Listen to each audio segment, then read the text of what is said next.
Hi, I'm your host Vasco Duarte. Welcome to the Scrum Master Toolbox podcast, where we share tips and tricks from Scrum Masters around the world.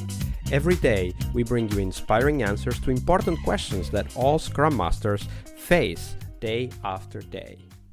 Hello, everybody. Welcome to our TGIF and Product Owner episode this week with Harri Tunturivuori. Hey, Harri, welcome back. Hi, Vasco. Thanks for inviting me back. Absolutely. So Friday is Product Owner Day here on the podcast. And of course, we want to dive into what great product owners do. But before we dive into that, let's dive into what sometimes is even more interesting, what the anti-patterns are in the product owner role. So share with us, Harri, what might have been potentially the worst product owner anti-pattern you've witnessed in your career. Yeah, so this has happened a few times, but I've seen product owners who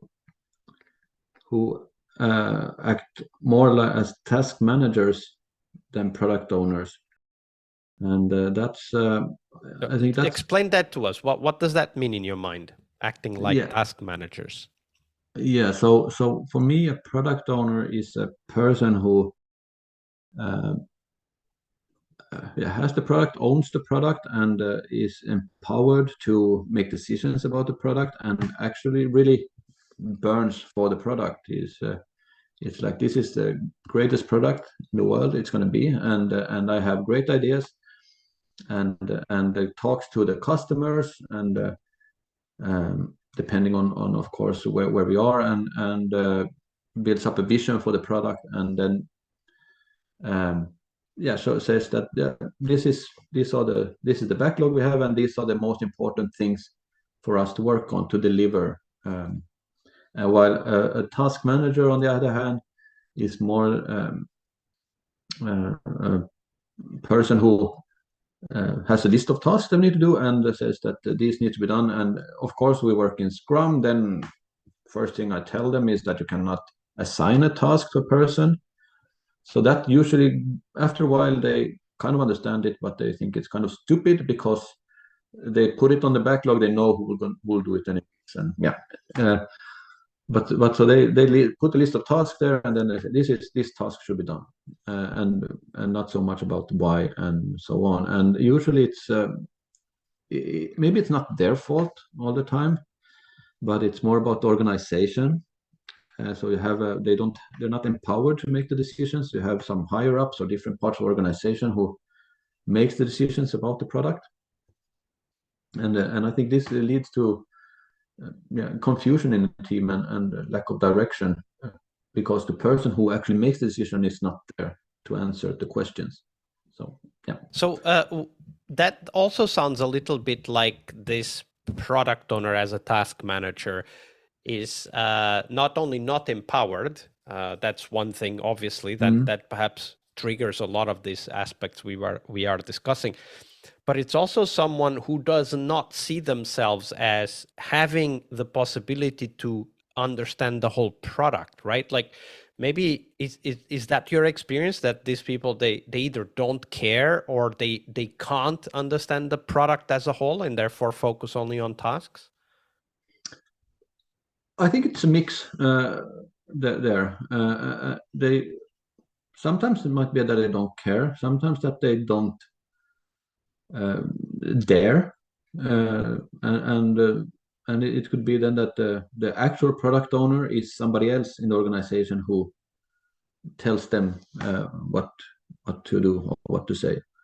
So this I think it's product owner as a task manager could also be seen a little bit as the proxy product owner, right? Like they are just they're like a communication channel, right? Like a very simple, very one-way communication channel from somebody in the organization to the team.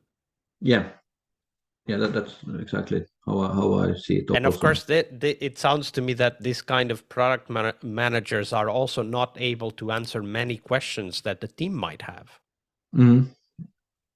Yeah, that's what has in those cases always been one of the problems, is that the product owner is there, or task manager, product owner, is there in the meetings to answer questions, but then when the questions come, they at least half of the time end up in like, I have to take that with this and this person because I don't know.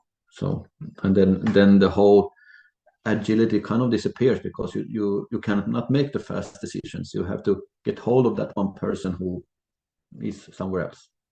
Yeah, absolutely. And of course, we don't want that, because when the agility disappears, then it doesn't make any more sense to ask so much from the team, because let's not forget that we are asking a lot from teams when we move into Scrum or Kanban or any other agile approach like extreme programming.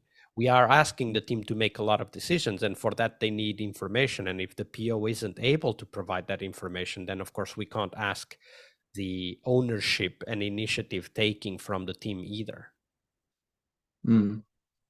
So that was a bad example, Harri, but now we want to end up on a high and talk about the opposite, the mirror image of this, which might have been potentially the best product owner you've ever worked with. Describe them for us. Absolutely. Yeah, this is quite easy for me, because there's one specific person who I worked with a few years back, and this guy, he had a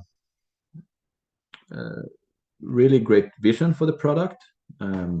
So he was I think he really saw where to go with the product. He had a direction. He was also very collaborative, so took in the team to make help with the decisions of how to go and where to go. And he was good also with the communication. He was good at that. And then I assume he did a lot of things that I didn't see. On the other side, he talked to the customers and things like that. But that part that goes beyond what I see, really.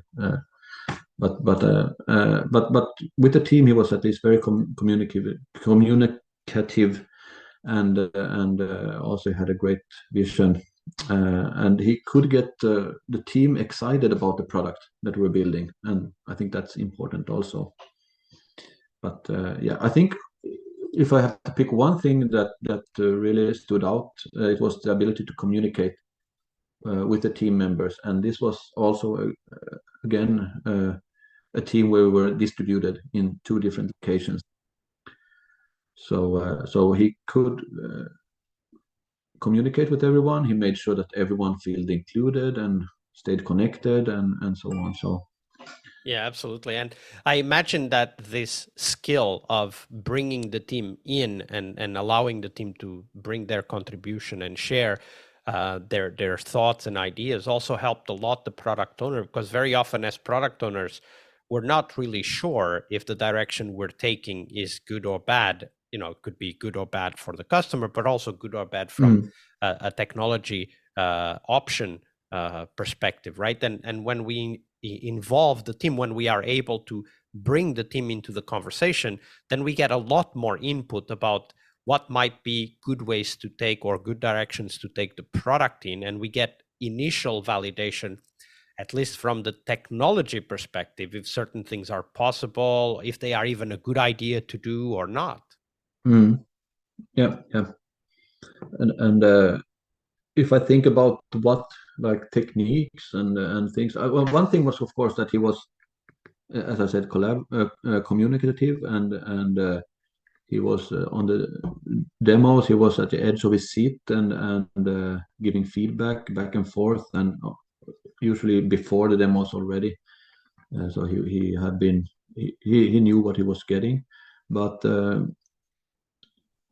some other techniques that he used. That was the first time I was introduced to user personas, and that was really helped us also as a team to understand that who we are building for, and perhaps who we are not building for.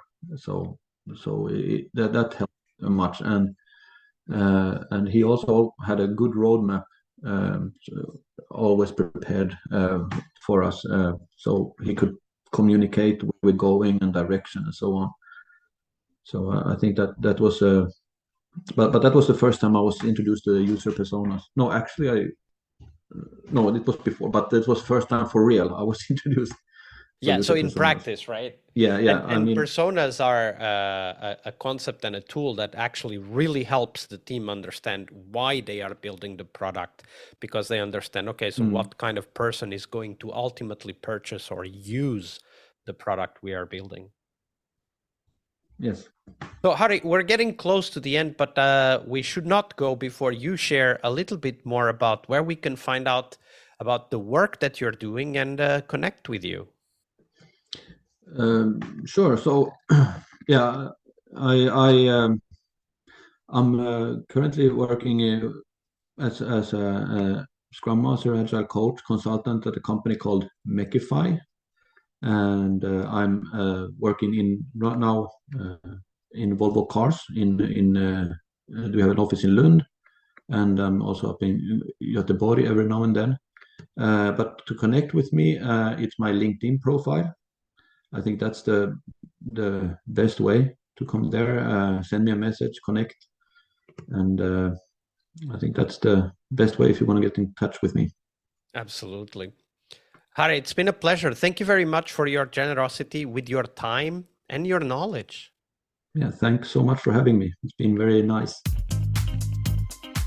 One more week of the Scrum Master Toolbox podcast is over, but there's a lot more we have to share. We have developed our own membership site where you find a community of active and engaged Scrum Masters. In this site, you get access to exclusive content and get to interact with us, your podcast hosts, as well as the best Scrum Masters in the world. So join us at scrummasterpodcast.com and keep this podcast free of advertising. See you next week for one more full week of Scrum Master tips and tricks. We really hope you liked our show. And if you did, why not rate this podcast on Stitcher or iTunes? Share this podcast and let other Scrum Masters know about this valuable resource for their work. Remember that sharing is caring.